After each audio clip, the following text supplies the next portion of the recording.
All of you, ये एक revision video है। मे बी आपको मेमोरी ग्लैंड का कॉन्सेप्ट क्लियर नहीं हुआ है, इसीलिए एक बार फिर से मैं पूरे कॉन्सेप्ट को आपको क्लियर करना चाहती हूँ। जो बच्चे अभी जस्ट 12th क्लास में आए हैं वो अगर ना चाहें तो इस वीडियो को ना देखें, क्योंकि हो सकता है कि ये टॉपिक उनको समझ में ना आए।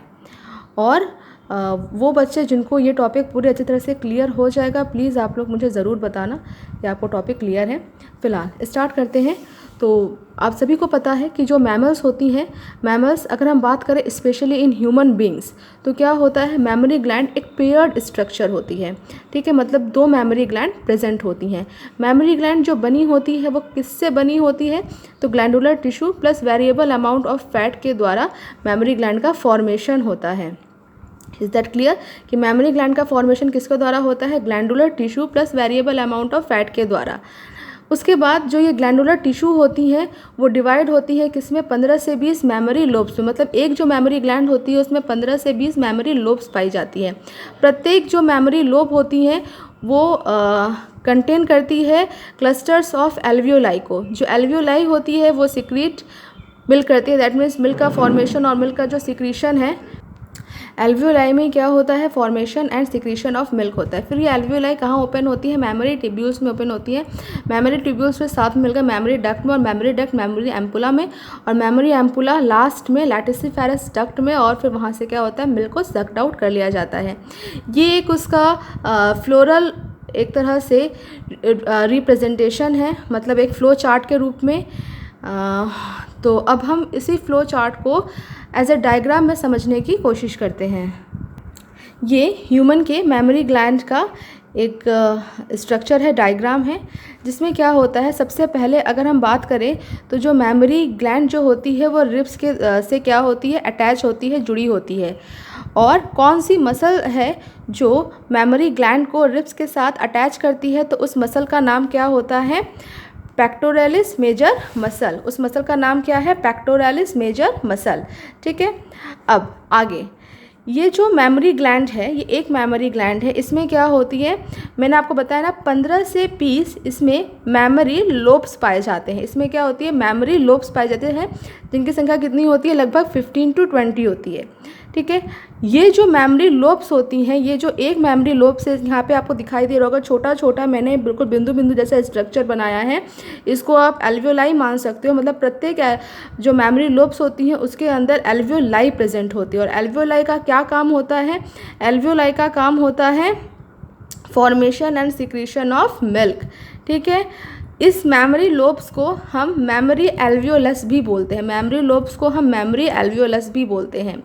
ये जो मेमोरी लोब्स होती हैं, इसके अंदर एल्वियोलाई जो है, जब इसके अंदर मिल्क का फॉर्मेशन होता है तो मिल्क को रिलीज़ कर दिया जाता है।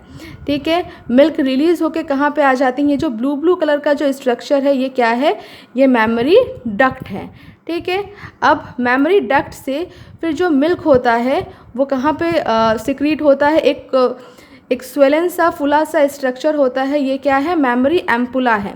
और मेमोरी एम्पुला से बहुत सारी, देखो बहुत सारी पतली पतली स्ट्रक्चर्स निकल रही हैं, ये क्या है, लैटिसिफेरस डक्ट है।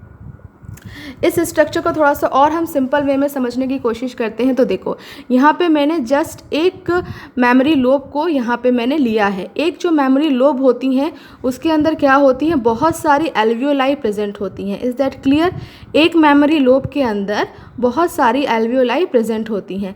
प्रत्येक एल्वियोलाई से पतली पतली, देखो प्रत्येक एल्वियोलाई से, मेरे शब्दों पर भी आप ध्यान देना, प्रत्येक एल्वियोलाई से क्या होता है, पतली पतली ट्यूब लाइक स्ट्रक्चर निकलती हैं। इन पतली पतली ट्यूब लाइक स्ट्रक्चर को हम बोलते हैं मेमोरी ट्यूब्यूल्स।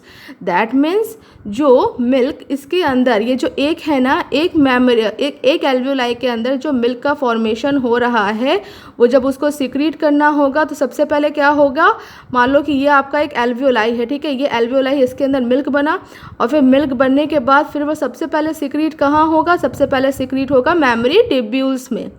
फिर देखो किस तरह से मेमोरी ट्यूब्यूल्स मिलकर क्या बना रही हैं, मेमोरी डक्ट बना रही हैं। तो ये जो बड़ा सा जो स्ट्रक्चर है ना, ये क्या है, ये मेमोरी डक्ट है। फिर मेमोरी डक्ट आगे एक फूले से स्ट्रक्चर में आके खुलता है। जो मेमोरी डक्ट है यही आगे चलकर एक स्वेलन सा स्ट्रक्चर बना लेता है। इस फूले हुए स्ट्रक्चर को हम क्या बोलते हैं? Mammary ampulla. ठीक है, मेमोरी एम्पुला फिर आगे एक छोटा सा इस तरह से narrow pathway type like structure है, इसको हम क्या बोलते हैं? लैटिसिफेरस डक्ट। और लैटिसिफेरस डक्ट ये जो ओपनिंग है, इस ओपनिंग को हम बोलते हैं मेमोरी ऑरिफिस। ठीक, तो ये एक आपका मेमोरी लोब का स्ट्रक्चर है। यहाँ पे इसी तरह से बहुत सारे मेमोरी लोब्स यहाँ पे क्या है प्रेजेंट है। क्योंकि इसमें मेमोरी ट्यूब्यूल्स को दिखाना पॉसिबल नहीं है, इसलिए मैंने क्या किया है कि मेमोरी लोब के बाद डायरेक्ट मैंने मेमोरी डक्ट को यहाँ पे दिखा दिया है।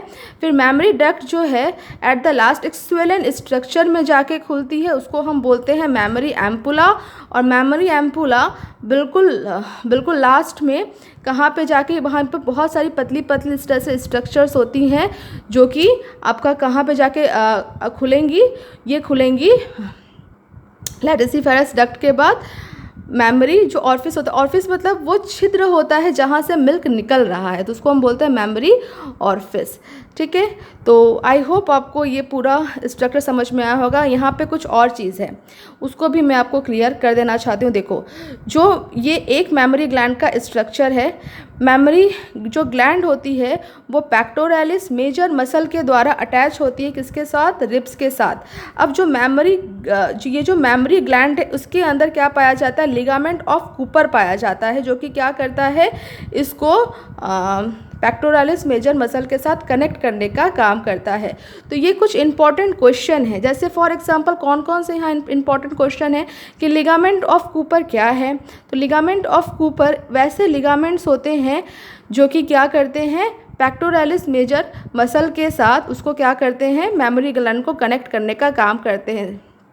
उसके बाद दूसरा क्या है कि यहाँ पे सबसे लास्ट, जैसे कि आपने देखा ही था कि लैटिसिफेरस डक्ट जो है वो लास्ट एक ट्यूब लाइक स्ट्रक्चर होता है जहाँ पे कि मिल्क सिक्रीट होता है, जहाँ से मिल्क सिक्रीट होता है।